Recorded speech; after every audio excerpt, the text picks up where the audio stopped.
Всем привет, я Марина и с вами школа Сакрамел. Сухая, жесткая кутикула. Как с ней правильно работать? Как выполнить безопасный аппаратный маникюр? Смотрим в этом видео. Поехали!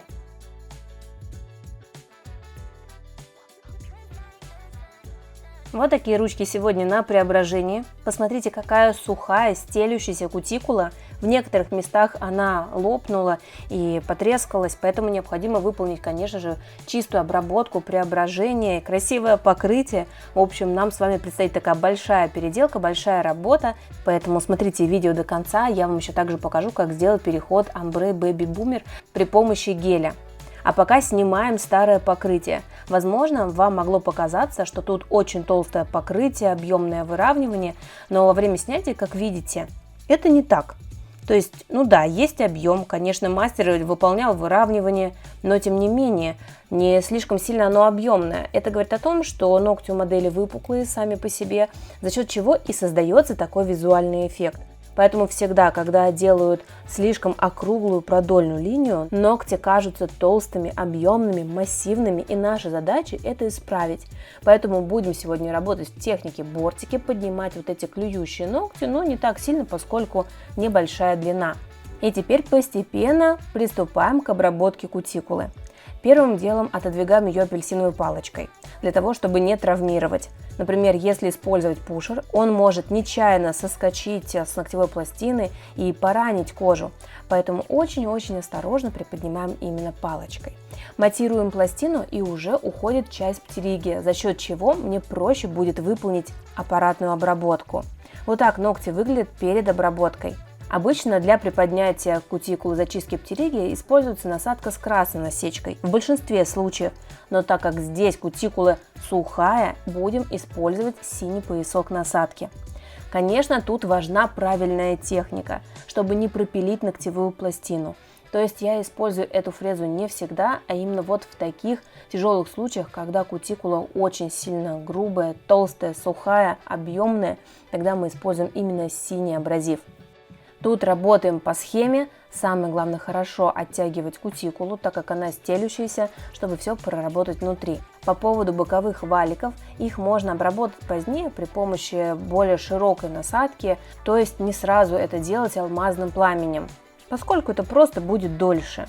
Для того, чтобы увидеть чистоту маникюра, выполняю юбочку, приподнимаю кутикулу, чтобы увидеть подкутикульный карман. Кстати, вот в этом месте есть черная точка, тут раньше, видимо, был порез.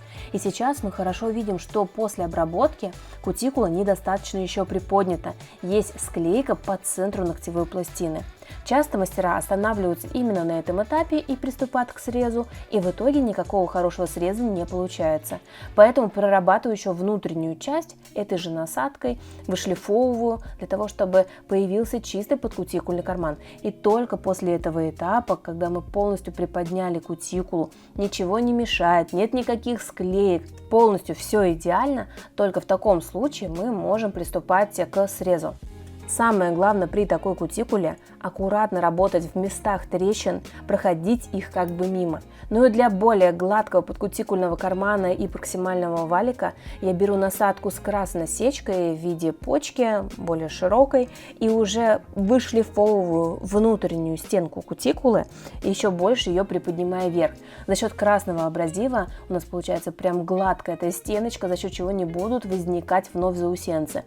При работе с этой насадкой главное не пропилить ноготь, ведь насадка имеет сферическую поверхность, а значит при неправильном положении вполне возможно может травмировать ноготь.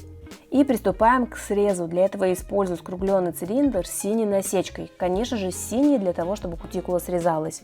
Кутикула у моей модели такая сухая, потому что она активно работает руками в магазине, продавцом, и поэтому такой результат.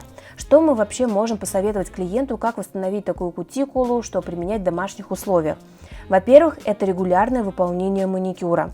То есть ходить на процедуру, чтобы выполняли аппаратный маникюр без режущего инструмента. Плюс, конечно, дома самостоятельно отодвигать кутикулу апельсиновой палочкой, для того, чтобы она так сильно не стелилась. Потому что, когда она стелится, появляются те самые трещины. Я очень аккуратно вокруг трещины стараюсь обработать, но не всегда получается полностью ее зашлифовать. Тут самое главное не перестараться, не перетереть и не сделать только хуже. в случае чего мы можем доработать все алмазным пламенем. Также мы клиенту рекомендуем использовать масло для увлажнения кутикулы и крем 2-3 раза в день.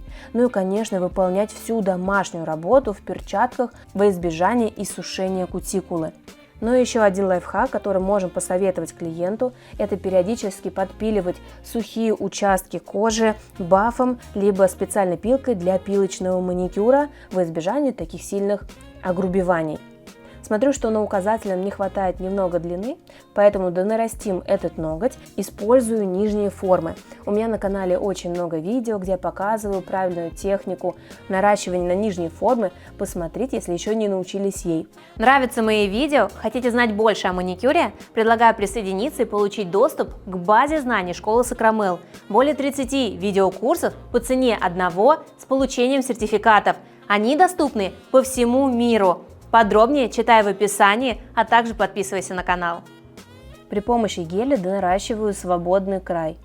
Использую сразу молочный гель. У нас будет переход бэби-бумер, то есть от розового к белому кончику. Мне понравился этот гель, что он имеет достаточную плотность, то есть не так сильно просвечивает и в принципе хорошо держит форму, сильно не растекается.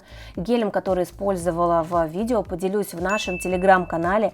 Переходите и подписывайтесь туда, там море полезной информации, не только для начинающих, но и для опытных мастеров. Мы постоянно и регулярно делимся чем-нибудь новеньким. И достраиваю свободный край.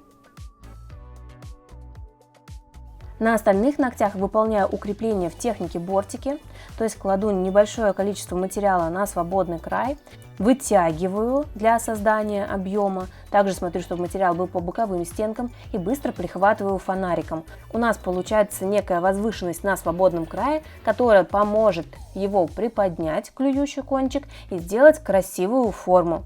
После просушки снимаем липкость и придаем форму. Самое главное, не спилить весь объем, который мы выкладывали до этого, чтобы ноготь вновь не получился вниз растущим. При необходимости пилкой можем сгладить поверхность для быстрого распределения следующего материала. В зоне около кутикулы использую цветную базу пастельно-розового оттенка с блестками различного калибра, мелкими, крупными. Выкладываю совсем небольшую горошину в зоне около кутикулы и практически стягиваю на нет к свободному краю. Самое главное, полностью не перекрыть белый кончик, чтобы все-таки он был виден. Поскольку ногтевая пластина у модели выпуклая, конечно, важно не утяжелить, не наносить гору материала, а смотреть, чтобы от наивысшей точки была практически прямая линия. Покрываем топом, просушиваем и после придаем окончательную форму свободному краю для большей четкости. Конечно, не забываем про изнаночки, выпиливаем толщину, которая получилась, за счет чего приподнимется свободный край. Но это еще не все. Главный лайфхак для того, чтобы кутикула вновь так быстро не махрилась, не иссушалась, это использование парафина для шлифовки кожи. Набираю небольшое количество, можно поставить себе на перчаточку, не окунаем насадку в банку. Использую силикон-карбидный шлифовщик, но уже мелкого абразива. Он даже больше похож на полировщик. И вот таким образом вбиваю этот парафин холодный прямо в кожу для того, чтобы она уже запечаталась, чтобы создалась подлипидная пленка и кутикула вновь не трескалась. Благодаря такому запечатыванию результат от маникюра будет гораздо более пролонгирован.